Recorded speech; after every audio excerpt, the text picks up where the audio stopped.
ഏറ്റവും ഫ്രീക്വൻ്റ് ആയിട്ട് വരുന്നതാണ് ഈ കൂട്ടത്തല്ലിനേക്കാൾ അവിടുത്തെ ലഹരി പ്രശ്നം, ലഹരിയുമായി ബന്ധപ്പെട്ടുള്ള പ്രശ്നങ്ങൾ. അപ്പോൾ ഇതൊന്നും അങ്ങനെ നിയന്ത്രിക്കാൻ പറ്റുന്ന എങ്ങനെ നമുക്ക് ലഹരിയെ അവിടെ നിയന്ത്രിക്കാം? ആ നിയന്ത്രണങ്ങൾ എടുത്തു മാറ്റാൻ വേണ്ടിയുള്ളൊരു ശ്രമം അവിടെ നടത്തി. എത്രത്തോളം ചോദിച്ചാൽ ഇന്ന് നമ്മൾ കേരളം ഭരിച്ചുകൊണ്ടിരിക്കുന്ന രാഷ്ട്രീയ പാർട്ടിയുടെ ജില്ലാ നേതൃത്വത്തിന് വരെ കത്ത് കൊടുത്തിട്ടുണ്ട് ഈ നിയന്ത്രണം എടുത്തു മാറ്റണം. അല്ലെങ്കിൽ ഇതേ രീതിയിലുള്ള ഒരു ശ്രമത്തിൻ്റെ വേറൊരു പതിപ്പ് മാത്രമാണ് ഇപ്പം നടക്കുന്ന ഈ മാനവി എന്ന് പറയുന്നത്.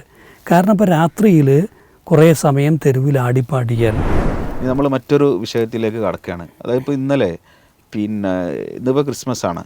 ഇന്നലെ ക്രിസ്മസ് രാവ്, അതിൻ്റെ ഒരു ആഘോഷമാണ് ശരിക്കും ഈ മാനവീയം വീതി എന്ന തിരുവനന്തപുരത്തെ ഒരു 150 മീറ്ററും മാത്രം ദൈർഘ്യമുള്ള ഒരു സ്ഥലത്ത്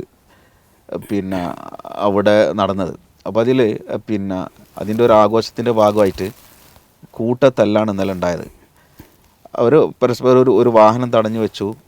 അതുമായി ബന്ധപ്പെട്ടുള്ള സംസാരവും വാക്കേറ്റവും ഇതൊക്കെയായി. അപ്പോൾ അതിൽ പലതരത്തിലുള്ള സംസാരങ്ങൾ അതുമായി ബന്ധപ്പെട്ടിട്ടുണ്ട്. ഇപ്പോൾ ലഹരി ഉപയോഗിക്കുന്ന യുവാക്കളുടെ തള്ളിച്ചയാണ്. ഇപ്പോൾ കഴിഞ്ഞ നവംബറിലാണെന്ന് തോന്നുന്നു മറ്റൊരു തല്ല് കഴിഞ്ഞതാണ്.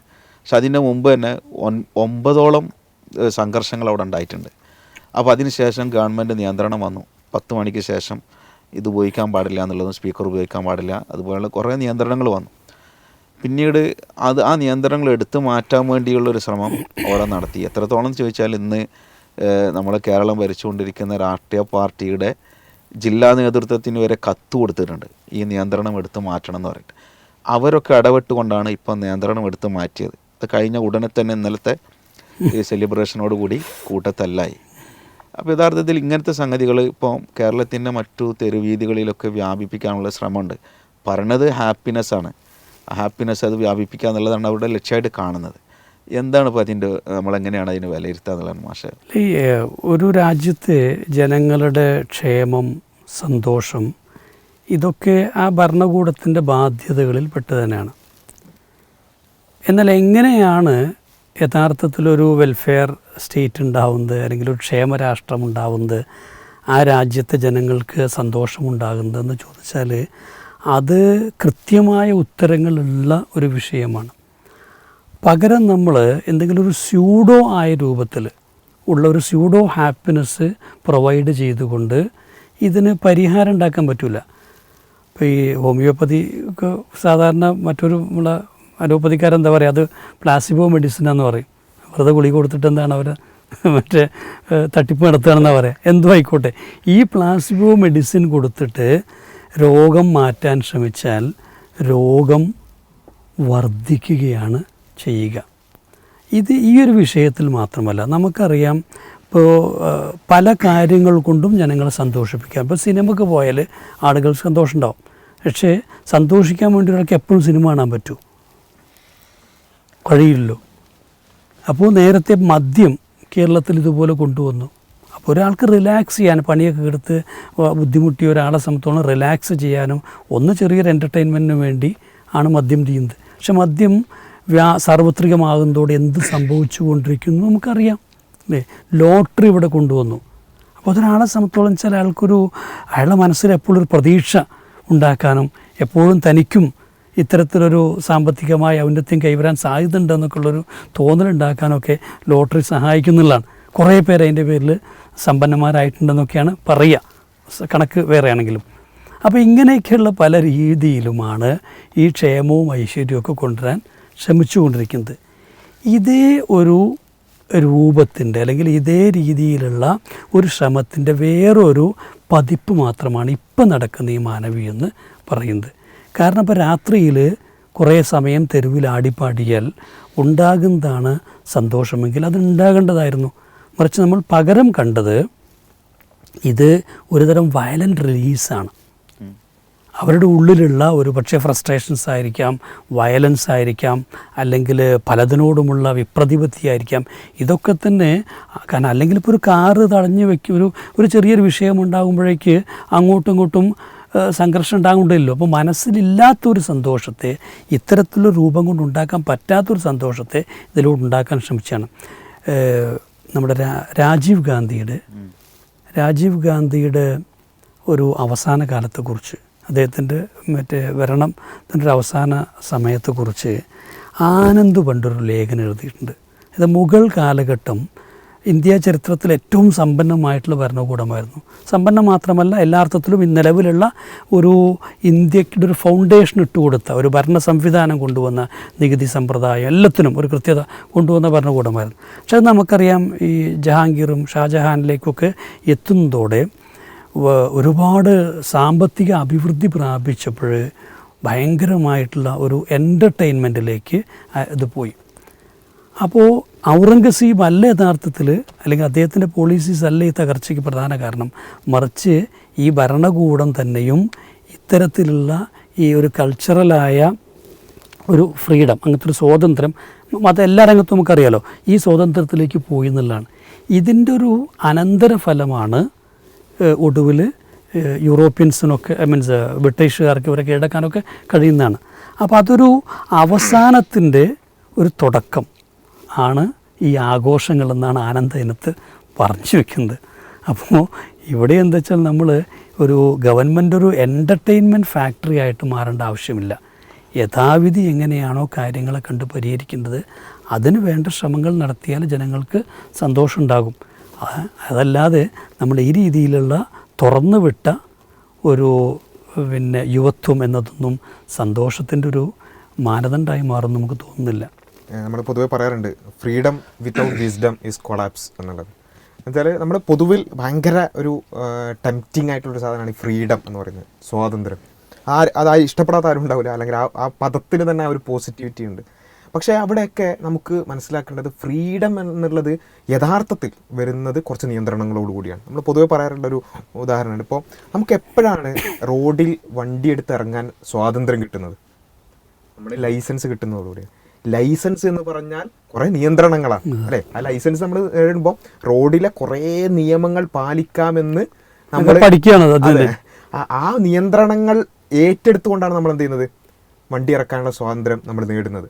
അപ്പോൾ ഇപ്പോൾ ഇന്ത്യ സ്വാതന്ത്ര്യം നേടുന്ന പറഞ്ഞാൽ ഇന്ത്യയിൽ എന്തും ചെയ്യാമെന്നല്ലോ, അത് ഒരു ഭരണഘടനയുടെ ആ നിയന്ത്രണങ്ങളുടെ അടിസ്ഥാനത്തിൽ. അപ്പോൾ ഏത് ഫ്രീഡവും അത് അർത്ഥവത്താകണമെങ്കിൽ, ആ ഒരു സ്വാതന്ത്ര്യം അർത്ഥവത്താണെങ്കിൽ അവിടെ എന്ത് വേണം? നിയന്ത്രണങ്ങൾ ഉണ്ടായിത്തീരും, ചില ചരടുകൾ ഉണ്ടായിത്തീരുള്ളൂ. ആ ചരടുകൾ ഇല്ലെങ്കിൽ അത് കൊളാപ്സായി പോകും. ഇത് നമ്മൾ ബേസിക്കലി നമ്മൾ മനസ്സിലാക്കേണ്ട ഒരു കാര്യം. അവിടെയാണ് നമ്മൾ ഈ പറഞ്ഞ സ്യൂഡോ ആയി ഒരു ഉട്ടോപ്യൻ ഫ്രീഡം എന്ന് വെച്ചാൽ ഒരു തെരുവ് അങ്ങ് തുറന്നു കൊടുക്കുകയാണ്. അവിടെ നിങ്ങൾക്ക് എന്തുമാകാം, അല്ലെങ്കിൽ നിങ്ങൾക്ക് ഇഷ്ടമുള്ളതുപോലെ അവിടെ ചോദിക്കാനും പറയാനും ആരുമില്ല. ആ കേൾക്കുമ്പോൾ വളരെ രസകരമായ ടെംപ്റ്റിങ്, പ്രത്യേകിച്ച് യുവാക്കൾക്ക് അത് കേൾക്കുമ്പോൾ ഭയങ്കര ടെംപ്റ്റിങ് ആയ ഒരു കാര്യമാണ്. പക്ഷെ അതുകൊണ്ട് എന്താ സംഭവിക്കുന്നത്? ഈ പറഞ്ഞ വളരെ നന്മ പൂക്കുന്ന കാര്യങ്ങളല്ല അവിടെ നടക്കുന്നത്. ഇപ്പോൾ ഈ പറഞ്ഞ കഴിഞ്ഞ ദിവസം നടന്ന ഒറ്റക്കൂട്ടത്തല്ലല്ല, നേരത്തെ പറഞ്ഞതുപോലെ ഒരു സീരീസ് ഓഫ് കൂട്ടത്തല്ലുകളാണ് അവിടെ നടക്കുന്നത്. അപ്പോൾ അവിടെ നമ്മൾ മനസ്സിലാക്കേണ്ടതെന്ന് വെച്ചാൽ ഈ ഫ്രീഡം എന്ന് പറയുന്നതിനെ അതിനെ മാത്രം ഗ്ലോറിഫൈ ചെയ്തുകൊണ്ട് നിയന്ത്രണങ്ങളെ, അതോടൊരു പ്രശ്നം. ഇപ്പോൾ പൊതുവിൽ നമ്മളൊന്ന് ആലോചിച്ച് നോക്കാം, ഏതെങ്കിലും ഒരു പാർക്കിനെ കുറിച്ചോ അല്ലെങ്കിൽ ഒന്ന് ഒഴിഞ്ഞിരിക്കാൻ പറ്റുന്ന സ്ഥലത്തെക്കുറിച്ചോ നമ്മൾ പൊതുവിൽ ഒരു പുതിയ തലമുറയുടെ വിലയിരുത്തൽ എന്താ? ഏറ്റവും നല്ല സ്ഥലം ഏതാ?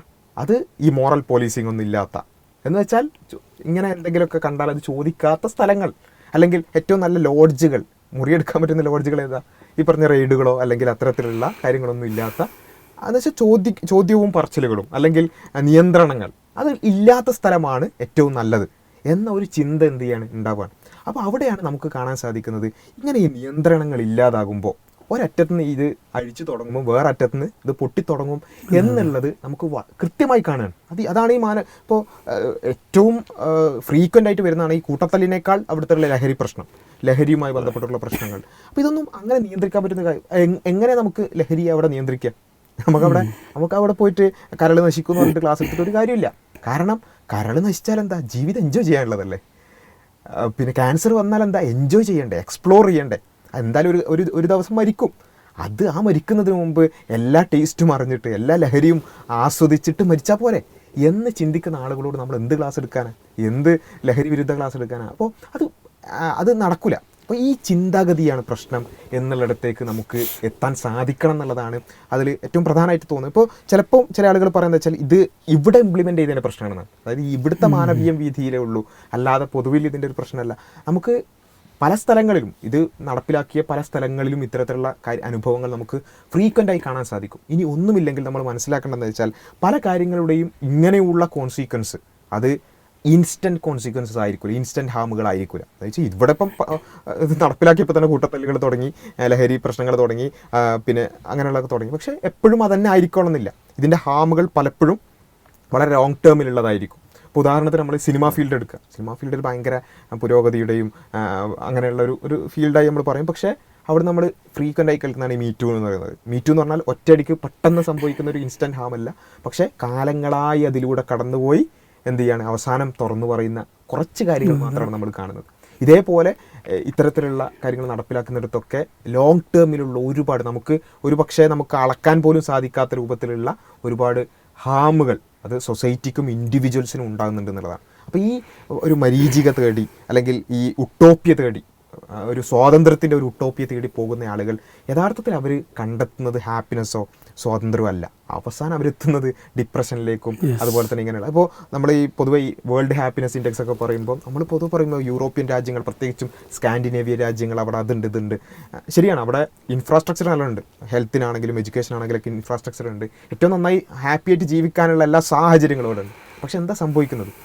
ഏറ്റവും കൂടുതൽ ആൻറ്റി ഡിപ്രസൻറ്റ് മരുന്നുകൾ വിറ്റയിച്ച് പോകുന്ന അവിടെ സൂയിസൈഡ് റേറ്റുകൾ ഇങ്ങനെ കുത്തനെ പോവാൻ. ഏതുവരെ ചോദിച്ചാൽ സ്വീഡനാണെന്നാണ് എൻ്റെ ഓർമ്മ.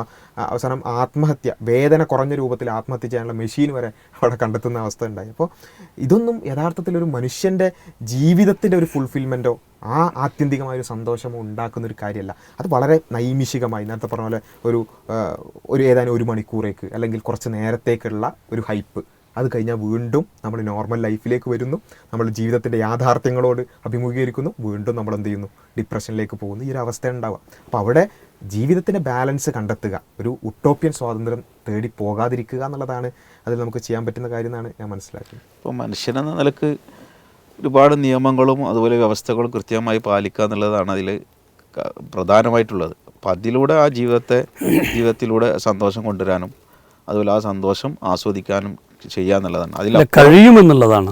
അതുകൊണ്ട് മനുഷ്യൻ്റെ സമ്പൂർണ്ണമായി അവന് സന്തോഷം നഷ്ടപ്പെടുന്ന അവസ്ഥയല്ല, മറിച്ച് അത് കുറച്ചുകൂടെ ഒരു ബ്ലിസ്ഫുള്ളായ, കുറച്ചുകൂടെ കണ്ടെയ്ൻഡ് ആയിട്ടുള്ളൊരു അവസ്ഥയായിരിക്കും ഉണ്ടാകുന്നത്. ആ ഒരു നിയമം കാര്യങ്ങളൊക്കെ പാലിച്ച് മുന്നോട്ട് പോകുക എന്നുള്ളതാണ് യഥാർത്ഥത്തിൽ സാമൂഹ്യ ജീവി എന്ന നിലക്ക് മനുഷ്യൻ ചെയ്യേണ്ടത്.